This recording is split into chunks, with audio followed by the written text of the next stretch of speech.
আমার বাবা মানে আমি বিজনেস পরিবারে মানে ব্যবসায়ী পরিবারের সন্তান। তো আমি বাবার সাথে আমার সব সময় বিজনেস চালাতে গিয়ে কনফ্লিক্ট হতো, মানে এটা হচ্ছে আইডিওলজিক্যাল কনফ্লিক্ট। উনি একভাবে চেত, আমি একভাবে চাইতাম। তো আমি 2007-08 সালের দিকে আমি নিজে বাবার ব্যবসা থেকে সরে গিয়ে আমি জিরো থেকে বিজনেসটা স্টার্ট করি। তো আমার আমার আমার এখন মনে আছে প্রথম মূলধনটা আমার মা আমাকে দেয় 20 লক্ষ টাকা।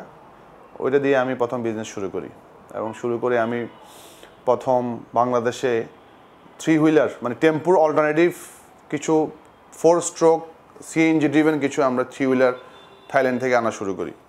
এবং সেখানে আপনার আমি প্রথমে 20 লাখ টাকা দিয়ে আমার মনে আছে 3টা কি 4টা স্যাম্পল হিসেবে আনি, এবং আমি যখন পত্রিকায় অ্যাড দিই আমি প্রায় 200 গাড়ির অর্ডার পেয়ে যাই। এবং আমি প্রায় আমার মনে আছে 5 থেকে 7 কোটি টাকা আমি এক সপ্তাহের ভিতর আমি অ্যাডভান্স পাই। সেটা দিয়ে আমি বাল্কে আনা শুরু করি এবং সেখান থেকে আমি থাইল্যান্ডে ফ্যাক্টরির ওনারশিপ নিই এবং সেই ফ্যাক্টরি বাংলাদেশে আমি আবার সেট আপ করি। বাংলাদেশে শুধু আমরা ইঞ্জিন চেসিসটা আনতাম, ফুল বডিটা আমরা আমার মিরসরাইয়ের ফ্যাক্টরি আছে সেখানে ফ্যাক্টরিটা শুরু করি। প্রায় 5 থেকে 7 হাজার 3 হুইলার আমি করি 4 স্ট্রোক সিএনজি। তার পরে আমি মোটরসাইকেল অ্যাসেম্বলিং প্ল্যান করি। তার পাশাপাশি চট্টগ্রাম বন্দর কেন্দ্রিক অনেকগুলো ইকুইপমেন্ট কন্টেনার হ্যান্ডলিংয়ের কাজ শুরু করি। তারপরে এই নগদটা শুরু করলাম, নগদে one of the share holder আমি।